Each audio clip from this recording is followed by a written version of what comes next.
Okey, Assalamualaikum warahmatullahi wabarakatuh. Salam sejahtera, seperti biasalah. Kita jom ngopi ni, 3 orang, tukar-tukar. Tapi ya, hari ni kita nak bincangkan isu yang menarik. Walaupun isu ni dah bergerak hampir 2 minggu ke 3 minggu, tapi isu beras masih tak selesai lah. Itu isu pertama. Yang kedua adalah kita nak borak isu tentang bankrupt. Sebab, ya kerajaan ada buat satu polisi baru dan kita nak bincangkan lah bagaimana keadaan tu. Tapi sebelum kita pergi lebih jauh lah, sebab mungkin dapat penat mungkin baru balik dari pasar raya kita tak tahu. Mungkin nak tanya Afiq lah. Pernah pergi pasar raya? Aku pernah kan. Mesti lah pernah. Kalau respect apa jawapan aku tak pernah. Mana kau tahu? Mesti pernah. Tak logik lah. Aku rasa tak logik untuk umur sebaya aku. Umur kau berapa? 24. Saya. Muka memang nampak tua tapi umur 24. Okay. So tak logik. Dan aku pernah pergi pasar malam juga. Oh, bagus. Aku support lokal. Sangat jelas. Support lokal. Okey. Afiq pernah? Ya. Memang pernah lah. Sebab Ya, selalu beli apa ya pasar raya? sayur kan, telur yang biasa-biasa lah. Beras. Beras. Barang okey, naik ke, mahal ke, murah ke? Kalau nampak sekarang, actually nak kata tak naik tu tipu lah sebenarnya. Naik, Memang ada naik. Tapi nak tengok adakah kenaikan itu reasonable ke tidak. Oh, okey. Ya, kalau kau tanya tentang pasar raya ni, aku semalam mau pergi pasar raya saja nak cakap. Kita teruskan kan. Aku tak tanya pun. Tapi teruskan. Apa kau beli? Kau beli apa? Betul. Aku nak kata bahawa, yalah, bila pergi pasar raya, aku dah kata harga mahal lah. Sebab sebenarnya aku 200 beli banyak, sekarang ni 200 tak beli banyak. Kau beli apa ya, Man? Aku beli bulu gigi, ubat gigi, shampoo. Aku jangka kau tak nak masak. Aku tak beli barang masak. Sebab apa? Kau ada isteri kat rumah? Tak ada, aku tak masak. Oh. Aku tak nak masak. Malas. Aku rasa Maggi. Tapi kita nak pergi ke topik kita. Ya, kenapa aku tanya pasal raya nak supaya korang tahu apa keadaan semasa. So lah, ramai kata beras kat pasar raya tak ada. Yalah, aku kata macam beras tak ada, beras import dia ada dan sebagainya. Mungkin lah kita nak bincang benda tu. Mungkin kita start dengan soalan pertama lah. Apa sebenarnya berlaku dengan beras tempatan ni? Apa isu dia? Mungkin Ya nak mulakan? Okay.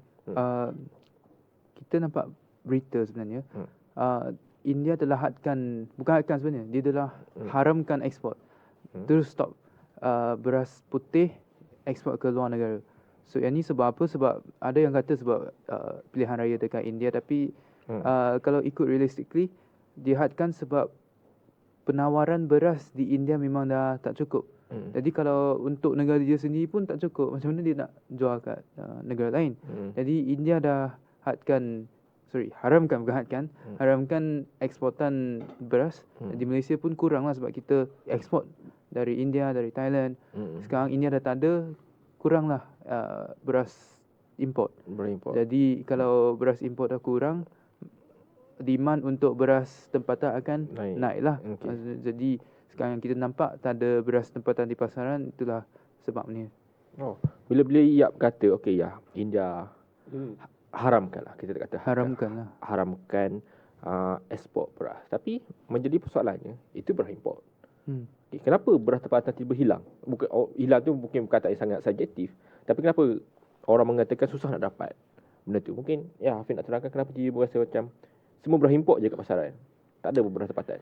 Okey, Man. Aku dah nampak sesi kita untuk minggu ni macam formal sikit. Tapi aku cuba untuk ceritakan suasana. Okey, untuk pendengar di luar sana kena faham konsep ekonomi, demand and supply. First, sebenarnya apa yang Yat cakap tu betul. Ada faktor dia kenapa beras import tu naik.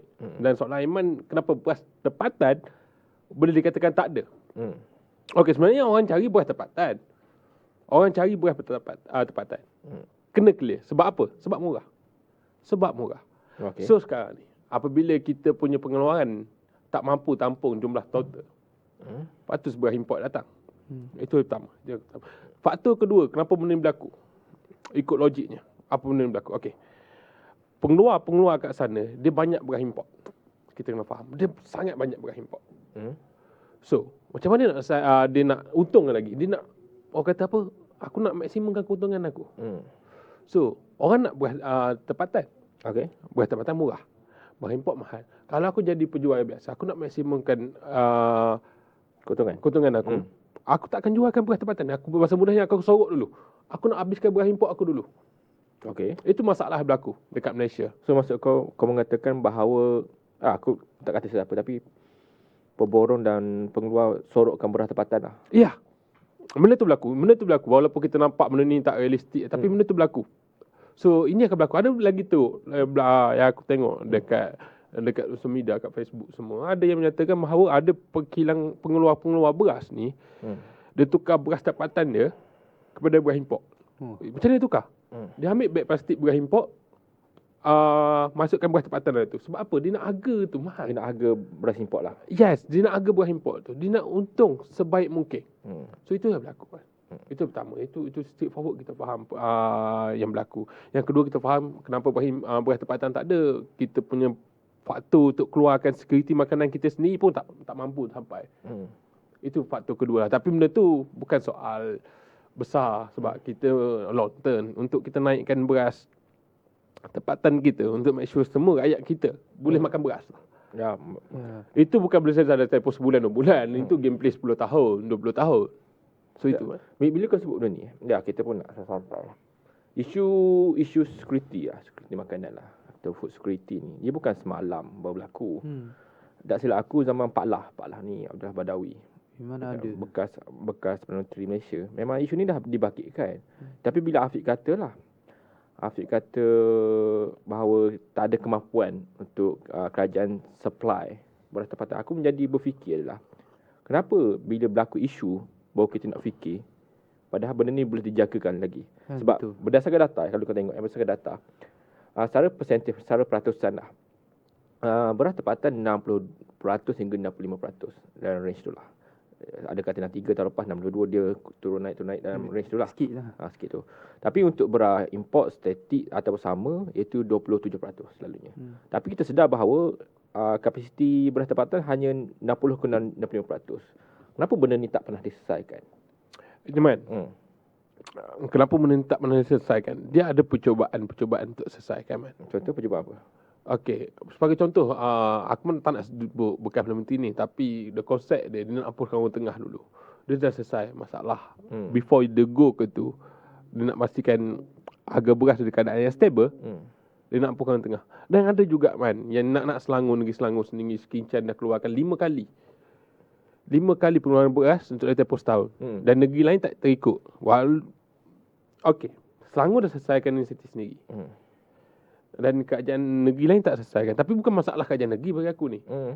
Masalah yang pertama sebabkan pergolakan politik kita terlalu dalam sampai kita nak fokus isu ni secara detail. Okey, cuba kau terangkan pergolakan politik macam mana. Okey, dalam tempoh 2 tahun. Dalam tempoh 2 tahun kita ada masalah ni. Okey, zaman Muhyiddin kita ada masalah kos harga hidup. Muhyiddin, Ismail pun ada. Anwar pun ada. Okey. Dah hampir 5 tahun kita ada masalah yang konsisten. Tapi sebelum tu pun kita ada masalah juga. Memang setiap tahun ada masalah. Setiap tahun ada masalah. So, benda ni berlaku disebabkan oleh political way setiap pemimpin tu. Okey. Tidak ada desire, keinginan untuk selesaikan masalah ni. So, dia datang satu polisi. Cerita. Dia macam orang politik ni sekadar nak bercerita. Okey. Hari ni kita akan selesaikan masalah. Okey, benda sama. KJ pun cakap benda sama 10 tahun lepas waktu jadi menteri. Kita akan selesaikan kos harga hidup. Nak petik kat KJ ya. Aku tengok media ada. So, kita nak back balik pada leadership kita. Leadership setiap ahli politik kita. Kita faham 5 tahun berubah. Leadership berubah. Tapi tak ada orang konsisten untuk selesaikan masalah ini. Okey, siapa geng paling konsisten yang kau rasa? Okey, aku tak nak pergi ke situ lagi. Aku nak jawab satu soalan. Okay. Sebab aku kata bahawa memang isu ni lama. Aku rasa mungkin setuju dengan aku bahawa keuntungan untuk menjual beras tempatan ni untuk 10 kilo dah hanya 50 sen. 50 sen. Secara data. Tapi yalah, benda ni faktor banyak lah. Maksudnya faktornya dari sudut benih padi naik sebagainya menyebabkan keuntungan kurang. Ya, bagi pandangan kau ya. Kau rasa apa kerajaan dah buat untuk selesaikan isu ni bagi kau? Tadi Afiq ada mention pasal Sekincan kan? Sekincan, yes. Sekincan tu sangat menarik. Cuba bayangkan Sekincan ni tempat dia tak besar sangat lah. Kalau banding dengan daerah, Kedah. Daerah. Banding dengan Kedah, Perlis. Dia macam tempat untuk tanam padi tu memang kecil je.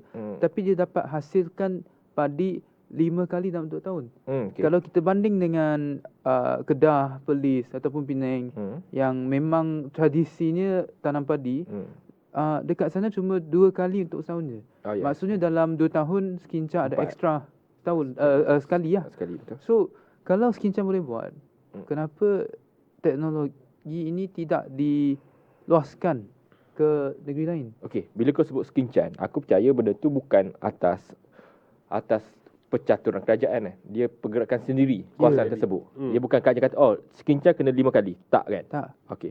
So, kenapa sekincan je boleh buat? Kenapa tempat lain tak boleh? Bagi kau lah. Ini yang sangat menarik sebab yang aku tahulah sebab pesawah padi dekat Sekincan, dia nak memaksimumkan keuntungan. Jadi dia akan cari solusi. Dia pergi ke luar negara ataupun dia tengoklah cari dekat internet macam mana nak maksimumkan keuntungan dia, nak maksimumkan hasil padi dia. Okay. Jadi inilah apa yang diorang belajar pergi luar negara ke internet ke dan inilah hasil dia dah diterjemahkan kepada hasil penanaman padi 5 kali untuk 2 tahun. 2 tahun. Dan sekarang kita nampak sebenarnya plan ini ataupun cara ini telah dibawa ke Perlis, ke mana dah, Kedah dengan Terengganu. Kalau tak silap Pahang juga. Ke negeri-negeri yang memang tradisinya tanam padi. Dan kita nampak teknologi yang diguna di Sekincan juga dibawa bersama ke negeri-negeri lain. Okey. Ya, sebut Sekincan. So Sekincan ni bahasa mudahnya bukan kerajaan buat lah. Dia pergerakan sendiri. Okey, cuma persoalan besar yang aku rasa semua orang kat luar nak tahu adalah ada isu beras. Ada isu stok berkurang lah. Untuk beras BPT, beras putih tempatan orang panggil. So bagi kau pada pemerhatian kau, apa kerajaan nak buat untuk selesaikan isu beras? Aku nak betul-betul kerajaan buat. Kerajaan buat apa dalam sudut jangka pendek ke jangka panjang untuk selesaikan isu ni? Ya, Man. Okey. Untuk menjawab soalan kau yang sangat menarik, walaupun kita dalam keadaan vibe dia tak sampai lagi. Vibe tak sampai. Aku jujur vibe tak sampai. Tapi sekarang ni aku nak upkan vibe dia. Okey, apa yang kerajaan buat? Apa yang Abang Mat Mak Sabu. Mak Sabu. Dia famous dengan Abang Mat. Kan suka panggil Mak Sabu kan. Abang Mat aku ingat Mak Hassan. Okey, apa Abang Mat buat? First, dia meningkatkan peredaran BPT, beras putih tempatan. Terutama di luar bandar. Dia fokus luar bandar, dalam bandar. Dia nak tingkatkan lagi. Itu kerajaan buat. Dia general sangat tingkatkan. So kedua, ini penting untuk Sabah Sarawak. Dia tambah lagi. Subsidi IM 950 setiap tan metrik beras putih import dekat Sabah Sarawak. Itu yang kerajaan nak buat. Yang benda paling common yang aku nak maksud tu adalah setiap kali ada masalah semua kerajaan buat benda ni. Wujudkan task force. Common benda ni. Aku tak tahu kenapa, tapi aku faham bahawa ini adalah solusi yang semua orang politik guna. Jihad melawan inflasi lah. Betul, tak tahu apa jadi apa. Ya, itu masalah dia, Man. Tapi aku untuk jawatankuasa ni aku kena explain more detail. Aku faham wujudnya jawatankuasa ni kenapa. Fokus ialah setiap kementerian kenapa dia wujudkan jawatankuasa ni bukan gimmick, tapi dia nak fokuskan solusi ni. Tapi masalahnya apabila jawatankuasa ni diwujudkan, tak ada orang update pun tentang jawatankuasa ni. Tak ada orang update apa solusi dia, tak ada orang update apa plan dia. Tak ada orang update. Dan kalau update tu, jawatankuasa ni masalah ni macam ni. If jawatankuasa tubuh, contoh kita 3 orang dalam jawatankuasa. So Aiman lah pengurusi jawatankuasa tu. So Aiman pun cadangkan solusi dia apa? Hapuskan orang tengah. Kita kena hapuskan orang tengah. Kita tak boleh dah guna orang tengah. Solusi kita apa? Kerajaan terus jual kepada pengeluar. Maksudnya kerajaan beli, kerajaan jual. Kerajaan beli, kerajaan jual. Kerajaan beli dengan pengeluar beras sebab nak make sure pengeluar beras tu stay dapat untung. So kerajaan pun jual kepada rakyat dengan harga yang kerajaan rasa mampu. Itu solusi kau. Okey, lepas dia pergi jawatankuasa tu, dan di jawatankuasa lain pula. Jawatankuasa tu pengurusan. Okey. So, lepas selesai jawatankuasa tu, dia pergi jawatankuasa pengurusan, itu menteri dia lah. So menteri kata, Mak Sabu kata, lulus. Lulus. So Mak Sabu gimana pula? Pergi meeting kabinet pula. Kau kena faham proses dia. Pergi meeting kabinet, kat meeting kabinet tu ada masalah. Ada orang bangkang lah, delay lah semua. Okey, tak boleh jalan. Okey, macam mana selesaikan jawatankuasa task force ni lebih influencer, lebih power. Lebih power. Maksudnya apa yang dibuat oleh keputusan jawatankuasa ni perlu dikecilkan layer dia. Hierarki dia. Maksudnya level dia pada jawatankuasa menteri. Atau lagi power, jawatankuasa tu diwujudkan terus tanpa layer. Maksudnya tak ada layer dah. If dia buat keputusan, maksud benda tu dijalankan terus. Itu maksudnya. Sebab apa? Apa masalah jawatankuasa ni? Apabila kau go more detail jawatankuasa ni, masalah lepas adalah kau wujud jawatankuasa, buat hasil, bawa kepada menteri, bawa kabinet. Dekat menteri atau kabinet tu dah out. Dah game over dah. Tak ada solusi dah. Tapi bila kau sebut macam kerajaan beli lah, kita santai-santai. Kerajaan beli dan kerajaan jual. Aku rasa kerajaan ada buat benda ni. Aku rasa kita semua duduk Selangor walaupun aku asal-usul Pantai Timur Ya. semua Pantai Timur sini. Semua Pantai Timur. Ya, Pantai Timur juga. Aku lupa. Okey, aku sedar ada satu sama dia jualan ramah.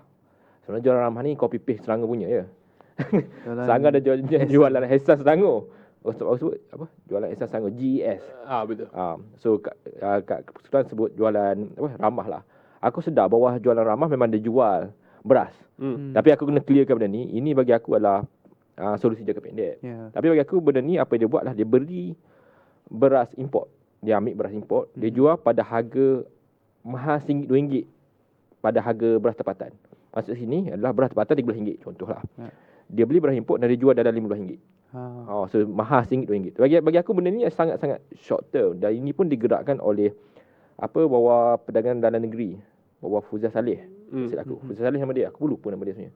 Fuzia Saleh. Tapi ini jangka pendek. Tapi aku tarik dengan Afiq sebut ni.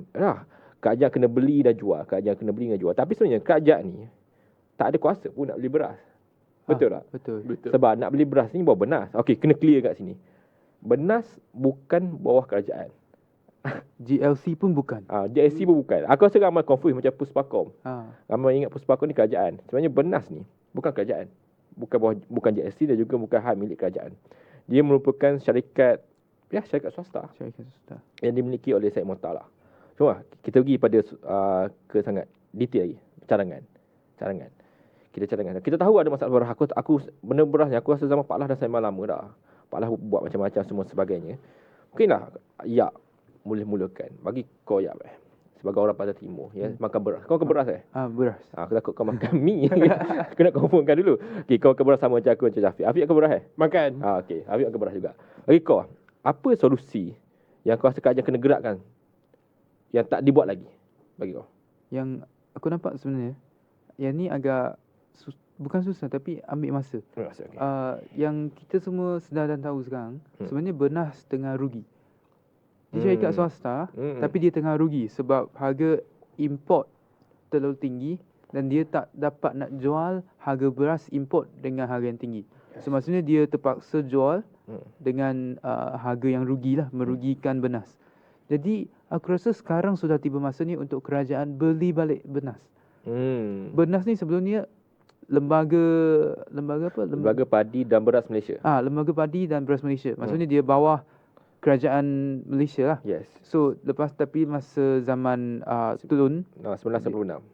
Zaman Tun dia telah diswastakan dan dijual. Kiranya dijual lah pada Tan Sri Syed Mokhtar. Jadi aku rasa sekarang sudah tiba masa ni untuk kerajaan beli balik syarikat ini.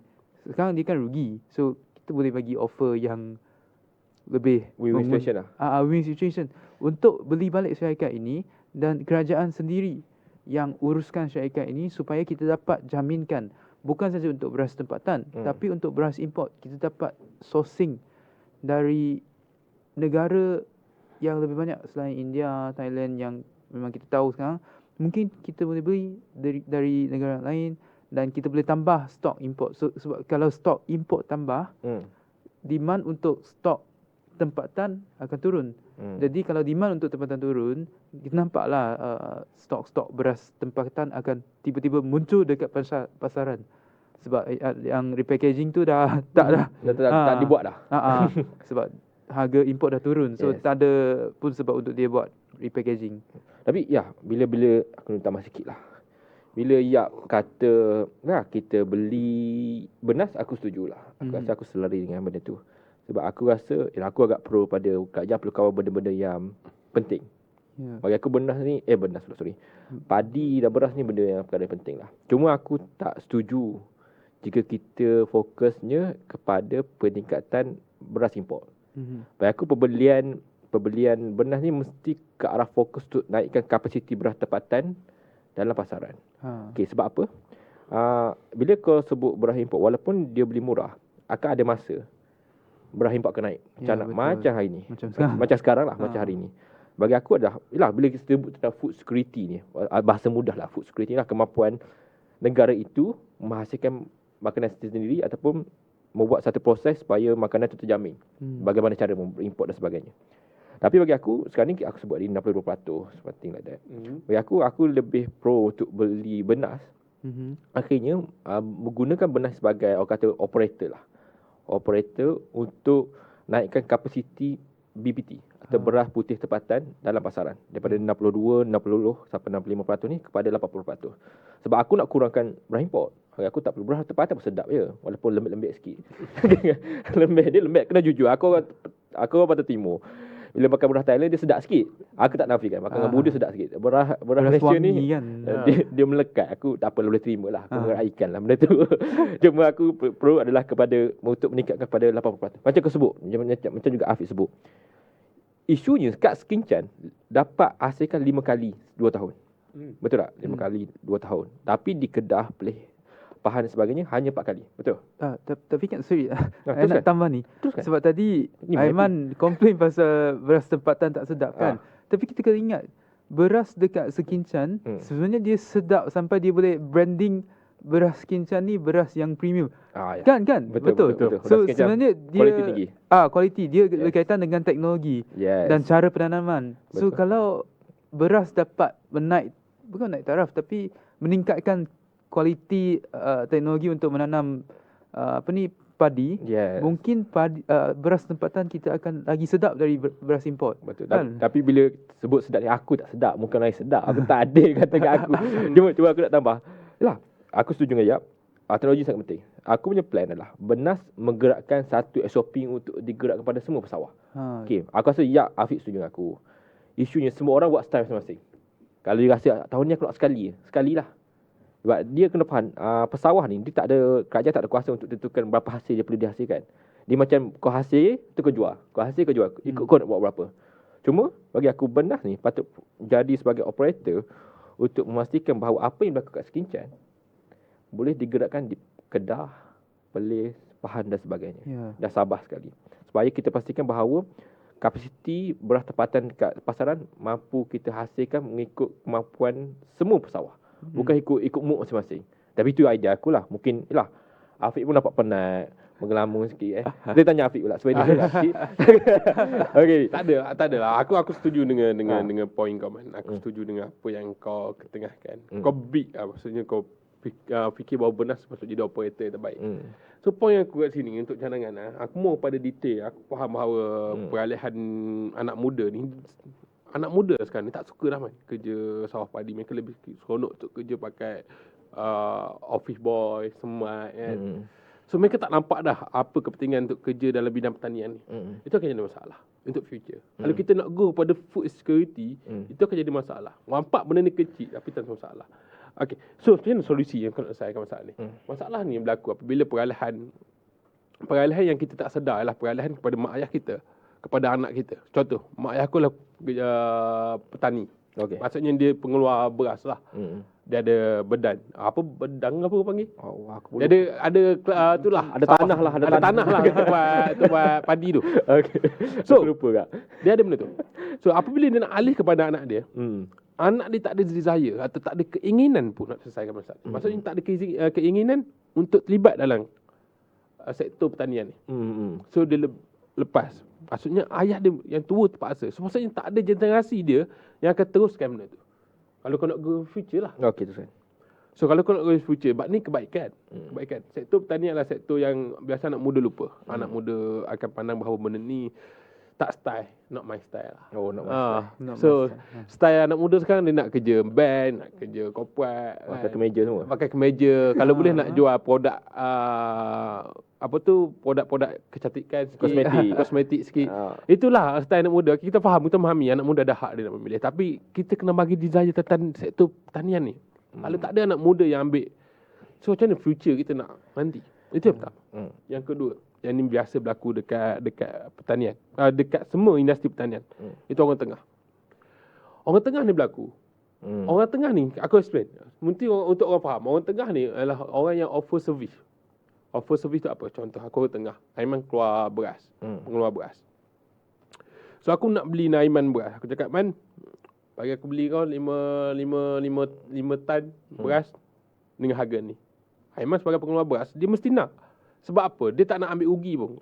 Sebab dia nak jual tu barang dia. Ya, rosak. So aku sebagai orang tengah ni, yang ada duit sikit, aku beli. Lepas tu aku packing, aku jual pula kepada kedai runcit. Dengan harga-harga tertentu. So masalah orang tengah ni, untuk penguncit ni, dia akan bagi harga ni, dan penguncit ni akan bagi harga ni. Dia tak konsisten, dia tengok pada macam mana untung dia. Itu masalah. Kita tak ada pengawalan. So bagi aku, orang tengah ni tak ada function langsung pun dalam ni. Maksudnya kita kena go kepada memperkuatkan kita punya pharma. Salah aku. Pharma industri yang daripada pharma industri pak. Pharma lah satu agensi. Daripada pengeluar tu pada pembeli. Tak ada orang tengah. Korang faham benda tu? So orang tengah ni dia ambil benefit. That's why lah harga kita akan terus naik. Sebab orang tengah ni, apabila aku jual RM5 kepada Aiman, yang penguncit, so Aiman takkan jual RM5 juga kepada pembeli. Yalah, tak untung. Aiman mesti naik 7 atau 6. Itu je masalah. Sepatutnya pengeluar, pembeli tu. Itu konsep kedua. Konsep ketiga yang kita cadangan aku lah.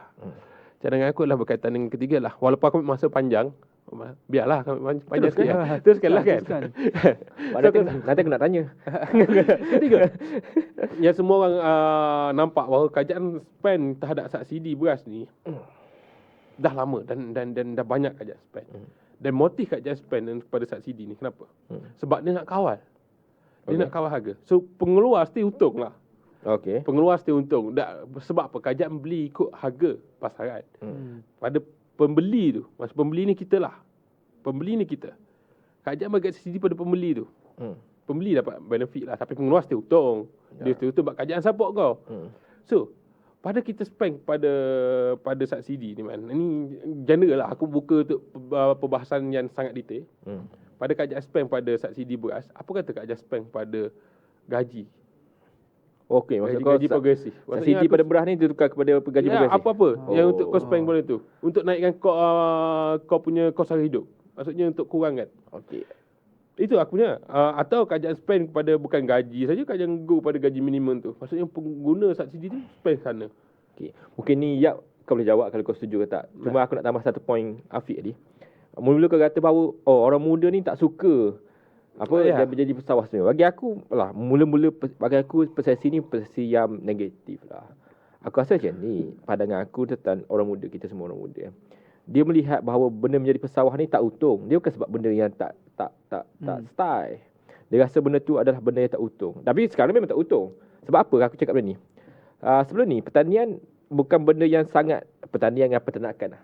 Sebelum ni, pada tahun 10 tahun lepas, benda tu tak famous pun di kalangan anak muda. Betul. Tapi sekarang semua orang cuba berminat, anak muda namanya, berminat untuk ternak rusa, kambing dan sebagainya. Dan juga ada pertanian bandar kata. Urban farming. Bagi aku bila ada satu polisi yang konsisten dan juga progresif yang memberi keuntungan yang lebih tinggi daripada kerja sebagai banker ataupun jual kosmetik dan sebagainya, aku rasa anak muda nak. Sebab anak muda je bukan isu style tak style. Sebab apa? Kalau kau cakap ni, tak ada anak muda nak kerja kat Australia untuk ambil buah. Kalau kau sebut benda tu tak style. So anak muda tak akan pergi Australia untuk ambil buah. Padahal kalau kau fikir dia bukan tak style, dia cari tempat ataupun industri yang mampu memberi gaji yang mencukupi dengan apa dia nak. Cuma mungkin nak tambah persoalan topik yang menarik bagi aku. Dia kata tentang ambil daripada subsidi beras ni pergi pada gaji dan sebagainya, pertukaran lah. Kau rasa macam mana? Sebelum kita masuk pada gaji tu, aku nak tambah sebenarnya dekat Singapura kan, diorang ada buat penanaman padi secara hidroponik. Urban farming lah kiranya. Dia tanam padi atas bumbung flat HDB. So dan siapa yang uruskan? Anak muda grad dalam sektor pertanian. Maksudnya mahasiswa, bukan mahasiswa lah, mahasiswa pencen. Pemuda yang uruskan penanam padi. Dan kalau aku tak silap, diorang dapat hasilkan padi 4 kali setahun. Kiranya sangat-sangat power. 4 kali setahun. Not bad. So kita nampak lah sebenarnya anak muda ada minat dalam benda-benda macam ni. Tapi kita kena masukkan unsur-unsur teknologi. Tak nak kerja buruh lama. Ya, kalau macam buruh tu buruh kena cakur lagi satu-satu. Penat dan tak berbaloi. Afiq suka lah main bat. Dia kata dia suka main benda macam tu, main bat Dia suka. Okey, tu kejap. Demi bicep. Bicep tambah. Dia tambah. Demi sihat. Kau rasa macam mana idea Afiq ni? Bagi aku kan, lebih baik kita potong pencen ahli politik. Okey. Jadi kita potong subsidi beras. Okey. Potong pencen ahli politik ada potong subsidi beras. Ya. Okey. Secara general aku suka kalau kita ambil duit tu untuk bagi pada gaji progresif. Sebab gaji progresif ni biasanya dia melibatkan fresh grad ataupun orang muda. Okey. Kan? Tapi bagi aku lah tak payah sentuh beras. Banyak lagi pokok yang kita boleh ambil duit orang. Yang duit yang kita ambil. Orang politik potong pension dia. Orang yang maha kaya bagi dia inheritance tax. Banyak lagi cara yang kita boleh ambil duit dari yang maha kaya. Yang geng-geng kaya, geng kroni. Okey, faham. Cuma mungkin aku boleh tambah. Kalau kau setuju tak setuju kau boleh bergaduh dengan aku. Bagi aku, yalah bila kau kata bahawa kita ambil subsidi beras, betul ke aku kalau salah? Subsidi beras dan ambil jumlah subsidi ni tukar kepada gaji progresif. Bagi aku macam ni. Beras adalah benda yang penting. Bagi aku, dia makanan. Dia makanan ruji, makanan harian yang kita makan. Dia beberapa perkara bagi aku benda yang kau kena spend walaupun hasil tak cukup banyak tapi kau kena spend, tapi in the same time kau pada masa sama kau kena proaktif lah, kena ubah itu terutama air, elektrik dan sebagainya. Bagi aku beras ni untuk bagi subsidi terus tak ada masalah.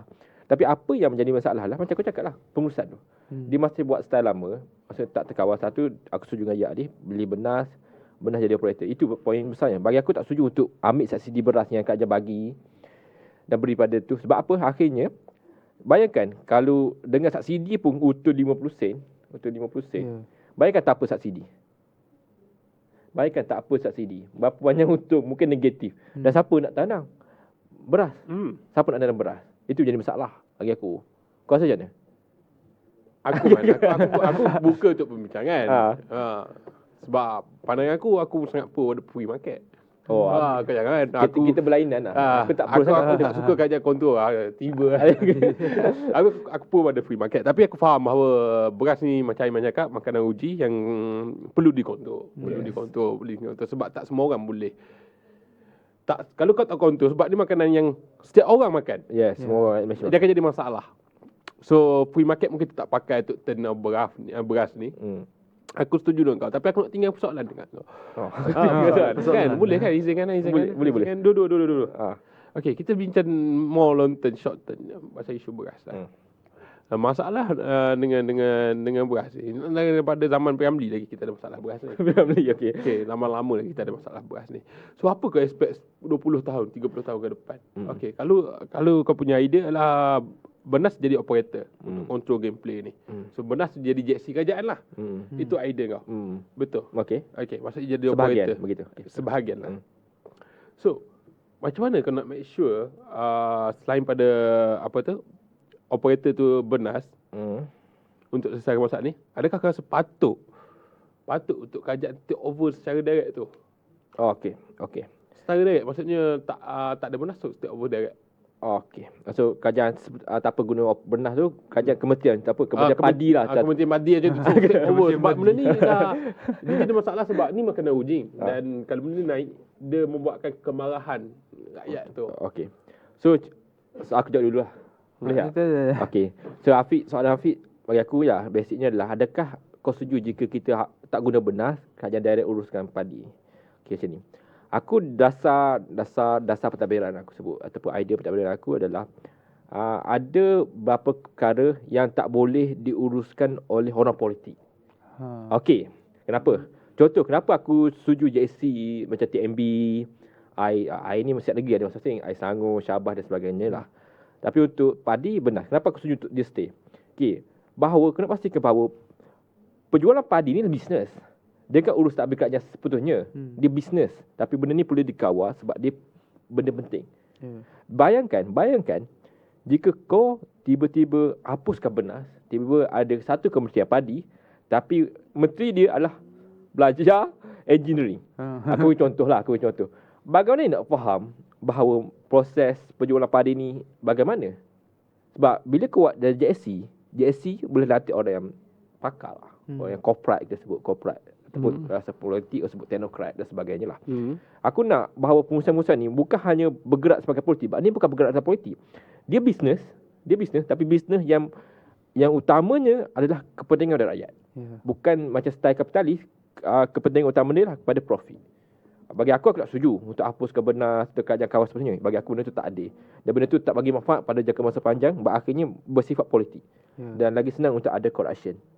Dan nak benda yang dikawas, yang benda yang semua orang makan. Tapi mungkin tak setuju dengan aku lah. Bagi aku tak bantah kalau benas diambil oleh kerajaan.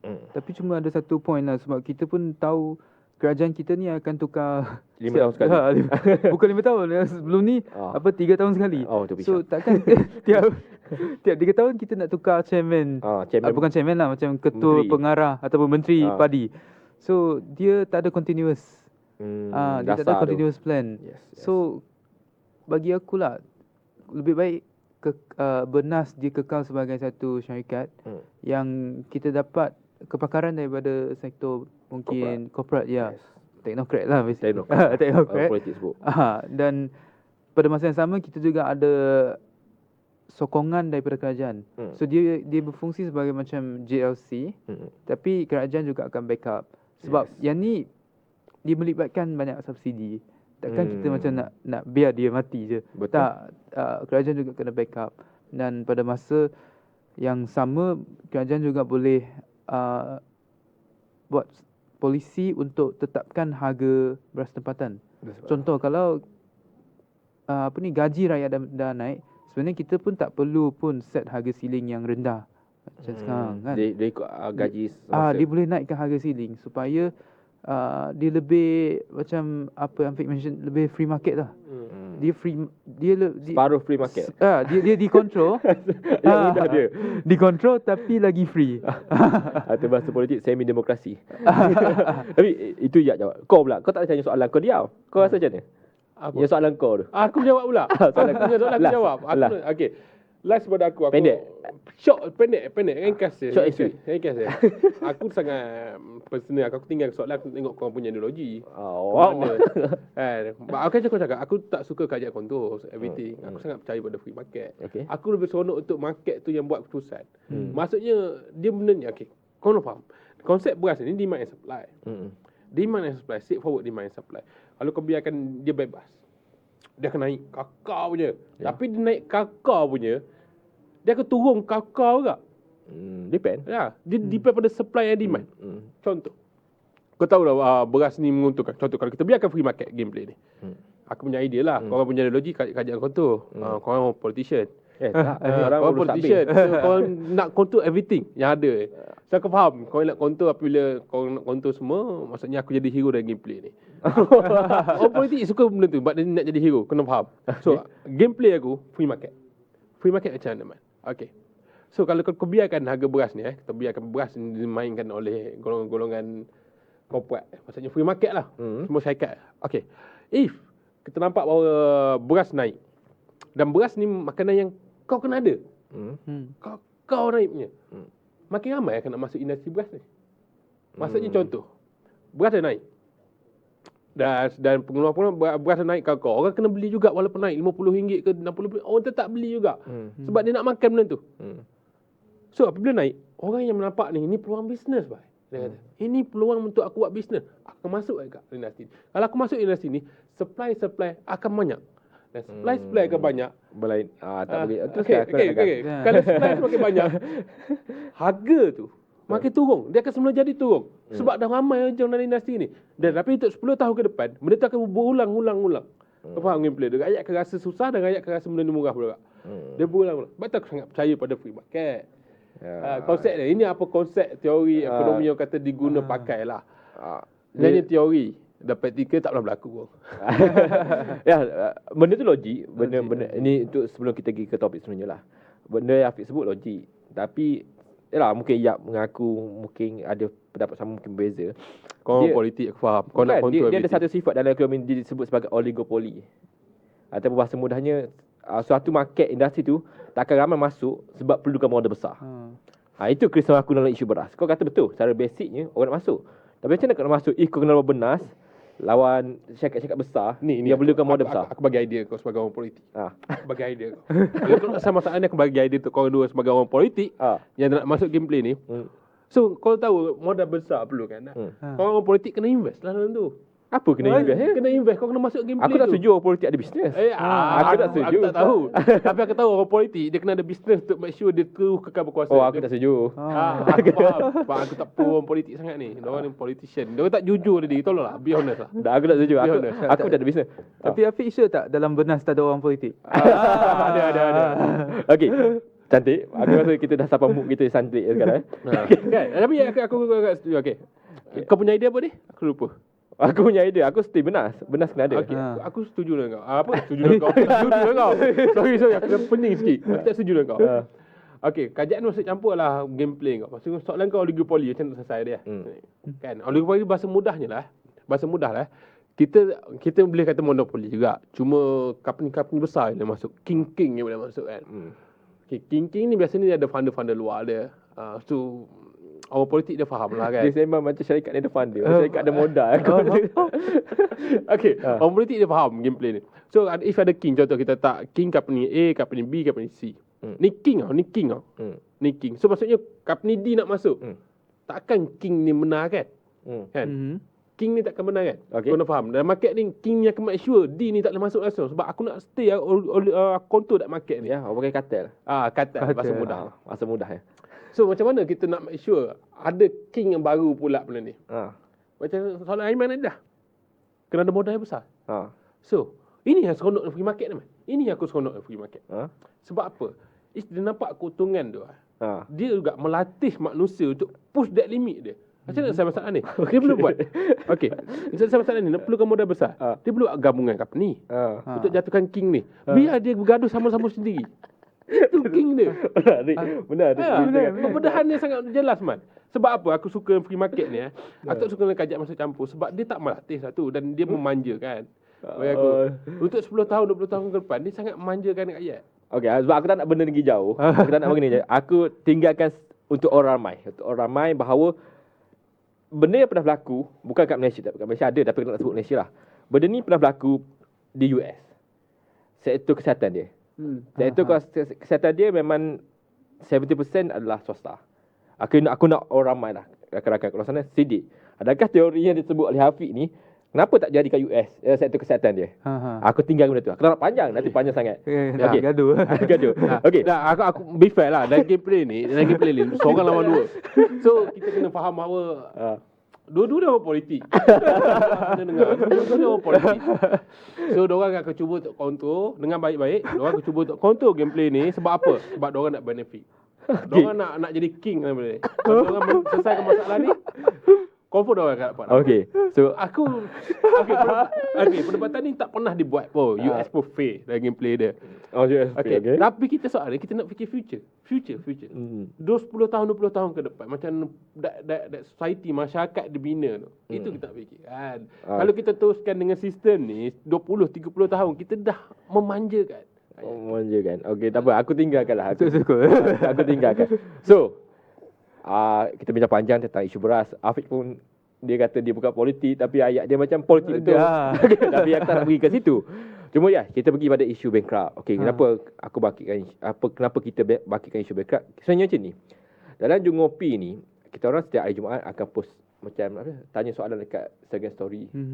Sebab kami nak tanya rakan-rakan banyak isu. Saya suruh tanya, ada seorang nama dia namanya Syafiq. Dia suruh tanya tentang reshuffle, ada Hajar nama dia tanya tentang pendapatan atau perumahan. Ada juga rakan kita tanya tentang bankrupt. Boleh tak Jungopi terangkan apa sebenarnya belakang, apa benda baru yang kalian buat ni dengan isu bankrupt ni? Sebab tiba Azrin nak buat statement, dengan Atta baru ni menyebabkan 130 orang terselamat daripada bankrupt. Apa 130,000 orang terselamat daripada bankrupt? Mungkin Yap boleh terangkan sebagai budak undang-undang.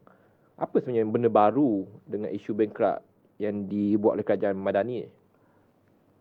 Kita tahu kan kenapa orang akan bankrupt. Sebab pinjaman. Sebab dia tak dapat nak bayar balik pinjaman. So kita cuba fikir tak dari sudut orang yang bankrupt tu. So kenapa dia pun tak nak bankrupt kan? Of course dia tak nak bankrupt. Dia bankrupt sebab ada kesilapan. So sekarang apa yang kerajaan Madani buat? Dia luaskan, bukan luaskan. Betul? Dia luaskan orang yang tidak bankrupt. pada masa yang sama dia juga selamatkan orang yang sudah bankrupt. Dia naikkan tadi kita sembang pasal beras kan, harga ceiling. Sekarang dia naikkan kota untuk bankrupt. Okay. Maksudnya kalau sekarang mungkin kalau kau hutang kau 100,000 baru bankrupt, dia naikkan jadi 200,000. Maksudnya kalau kau hutang sikit pun ataupun macam sederhana, kau takkan bankrupt. So dari segi polisi aku rasanya macam tu je. Cuma aku nak highlight satu point lah. Mungkin ada yang akan bantah rasa kalau kerajaan buat begini, macam berlambat lah orang yang akan buat pinjaman sebagainya lah kan. dan sebagainya. Macam dia akan kiranya menghalalkan budaya tidak bayar balik pinjaman. Tapi yang point yang aku nak highlight tadi, Aiman kata berapa? 130,000 orang terselamat daripada ni. 130,000 orang tu ada keluarga. Dan kalau kita dapat selamatkan 130,000 orang tu, maksudnya 130,000 keluarga sudah diselamatkan. Sebab aku tahulah ada kadang pun dengar cerita macam bapak-bapak cerita kawan-kawan dia bankrupt, lepas tu bini pun lari, dan bank pun tarik rumah dia, kereta dia, lepas tu anak-anak pun macam tak nak layan. Jadi keluarga terpisah tau, hanya sebab apa? Hanya sebab duit. Sebab dia gagal bayar balik pinjaman. Jadi yang aku nampak sebenarnya inilah peluang kedua yang diberi oleh kerajaan Madani untuk selamatkan keluarga ni. Ini bukan sembang politik tau, tapi memang ini bukan sembang politik. Tapi betul, inilah peluang kedua untuk keluarga-keluarga ni untuk selamatkan institusi keluarga kita dari terpisah ataupun dihancurkan oleh kekangan kewangan. Okey, tu Yak sebut kata dia setuju. Yak setuju Okey, kau setuju tak? Kau kadang-kadang tak setuju dengan Yak? Aku setuju benda betul, tapi if you terlalu politician sebab politician bukan jiwa aku lah kan. Politician ni banyak gameplay dia. So okey. Apa isu baikat ni? Okey, semua orang lupa baikat ni pasal apa kerajaan buat ni. Menteri Undang-Undang kita Azalina. Kenapa dia fokus pada baikat ni? Sebab teori peluang kedua. Teori lah, saya ulang. Teori peluang kedua. Peluang kedua ni biasa diguna pakai untuk dalam penciptaan je. Penciptaan? Okey. Maksudnya aku ada kawan aku Syafiq nama dia. Dia guna turn peluang kedua ni hanya untuk dapatkan balik ex dia. Okey, itu je kita faham peluang kedua. Semua orang kena dapat peluang kedua. Tolong bagi saya peluang kedua, saya boleh berubah. Tapi sekarang ni masalah tu. Syafiq memang bermasalah. Tapi tak apa, abaikan dia. Tapi gameplay sekarang ni, peluang kedua ni di-apply dalam inisiatif kerajaan, iaitu bankrupt. Aku setuju nak straight forward aku setuju bahawa setiap orang kena ada peluang. Setiap orang kena ada peluang. Kenapa kerajaan fokus pada ni? Sebab belia. Belia ramainya yang bankrupt sebab apa? Pinjaman. Kad kredit je fee dia. Dia fee kad kredit. Kereta tu je dia fee. Dan kalau belia umur 30 dan bankrupt, macam mana future dia? Macam mana 40 tahun? Kalau dia tengok video Azri Water tiap bulan, tiap hari minyak sampalonya, okey lah. Boleh lah survive kan. Kalau dia tak tengok macam mana? Tapi gameplay kat sini, kerajaan nak bagi peluang dekat belia. Sebab apa? Kalau kerajaan tak bagi peluang kepada orang baikat ni, peluang kedua, macam mana kita nak empower kita punya anak muda satu. Betul. Anak muda je, mungkin ada orang tua yang dah baikat. Tapi setiap orang, konsep kat sini, ada peluang kedua. Itu aku suka dengan polisi ni. Dan yang kedua, poin paling penting kenapa dia ni, dia go by peringkat. Dia ada 3 fasa. Tapi kalau aku cerita 3 fasa ni, Aiman tak ada poin. So aku tak nak ambil semua. So kalau aku ambil semua macam Aiman dia apa benda ni? Pi, kau ambil poin aku. Gaduh lah nanti. So aku lepas kat Aiman untuk jawab 3 benda tu. 3 benda. Okey. Aku pula kena. Okey. Alah. Aku rasa okey, aku Aiman kalau kau tak tahu kau boleh baca poin aku. Okey, bila kita bawa tentang bankrupt ni. Nah, aku sebenarnya lama menyukai apa yang Azlina buat lah. Okey, antara pertama yang aku suka tentang apa Azlina buat bukan isu bankrupt, tapi sebelum ni tentang hukuman mati mandatory. Okey, ni yang baru bankrupt. Ya, bagi aku tak pernah dapat peluang kedua sebab aku bagi satu peluang je kat orang. Okay, aku tak nak bagi peluang kedua. Kau ni jahat.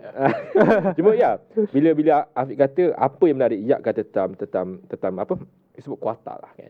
Kuartal dulu 1,000 confirm. 1,000 tak boleh bayar 6 bulan confirm bankrupt. Kan dulu. Afiq pun sebut pelbagai. Tapi bagi aku benda menarik. Kau tahu tak orang gila boleh di-start bankrupt?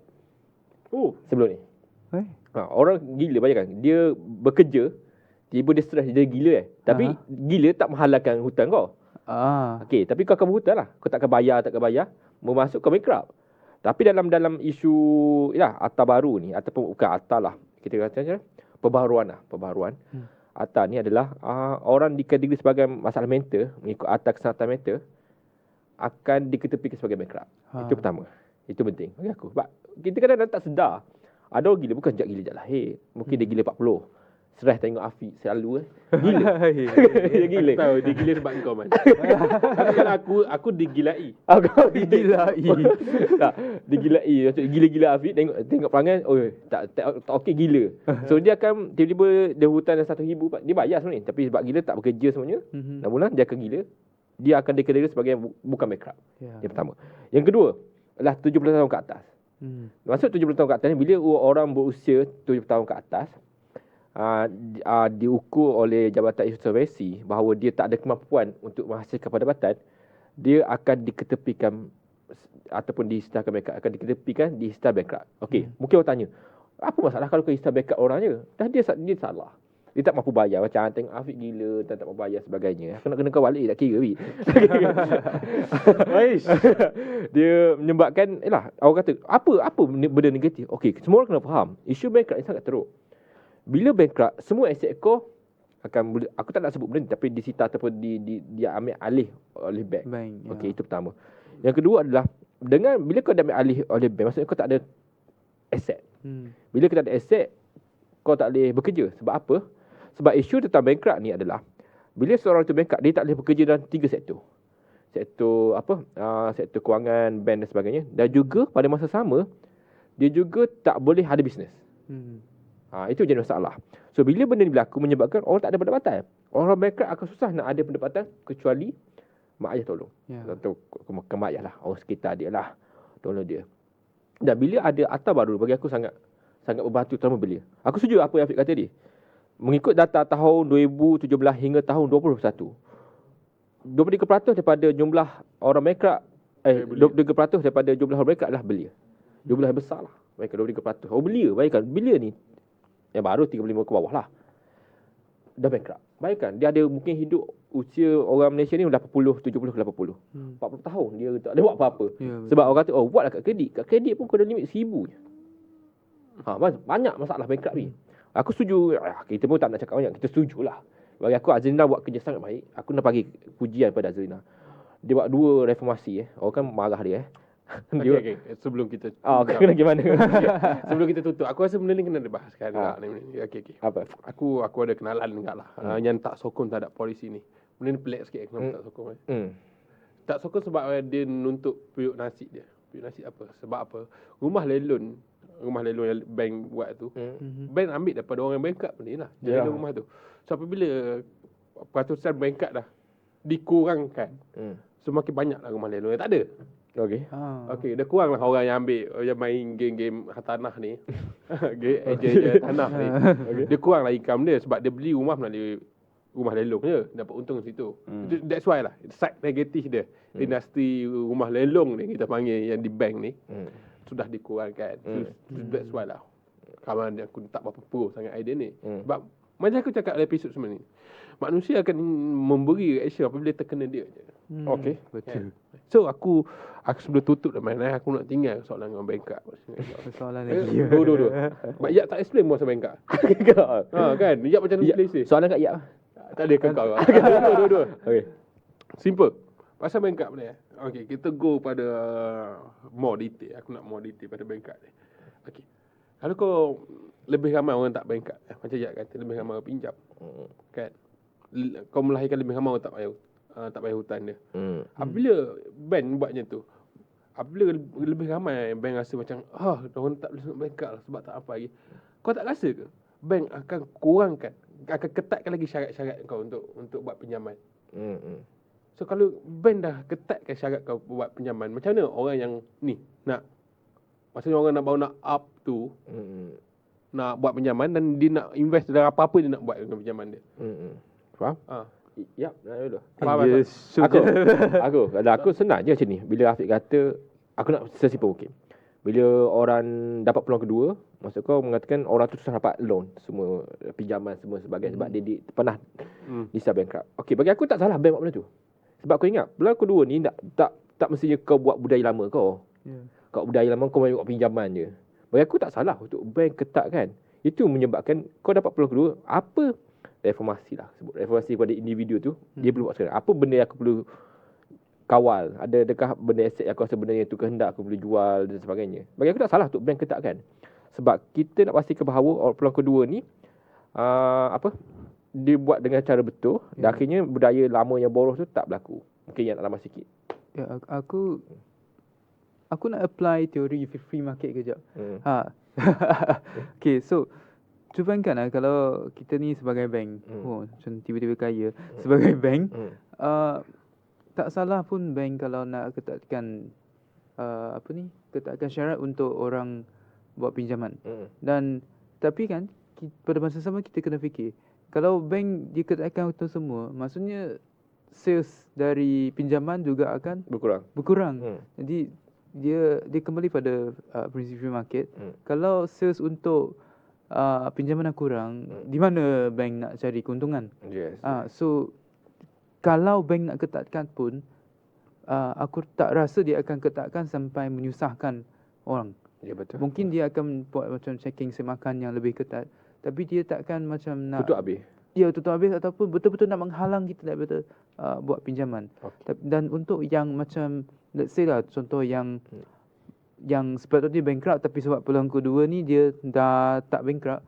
Dan aku setuju dengan point Aiman, sebab kalau dia dah nampak sebenarnya aku dah bankrupt tapi sebab kerajaan bagi peluang kedua aku dah diselamatkan, dia kena control lah. Dan kalau memang dia ni tak boleh control, selayaknya dia masalah lah. Patut dikena sekali lagi. Patut bankrupt lah. Okey, menarik. So basically kita semua setuju lah tentang akta baru perbaharuan akta yang dibuat oleh Azalina ni. Bagi aku benda yang menarik. Peluang kedua dah akhirnya ada masalah. Dua kali kena bankrupt, so kau ada masalah. Betul. Kau ada masalah. So macam biasa. Dalam Jonggo Opini kami memang bicarakan benda-benda macam ni. Tapi macam biasa memang setiap hari Jumaat kami akan tinggal ruang soalan di Instagram story kami untuk rakan-rakan kemukakan soalan-soalan yang ingin dijawab oleh kami lah. Tapi seperti biasa benda paling penting, kami dalam Jonggo Opini kami akan post video pada hari Selasa Khamis pukul 1 PM. Seperti biasa benda paling penting adalah sosial media kami lah. Tolong sangat. Tolong subscribe kami. Subscribe guys. Subscribe kan. Kami punya YouTube sebab kami nak fokus pada YouTube sekarang dan juga TikTok. Dan jika ada soalan boleh pergi pada semua sosial media kami, Yuana TV, Facebook, Twitter, TikTok, Instagram. Dan juga jika ada apa kolaborasi ataupun permintaan yang ingin dibuat, boleh email kami di yuanatv@gmail.com. So untuk episod kali ini itu saja, kami bincang isu beras dan juga isu bankrupt.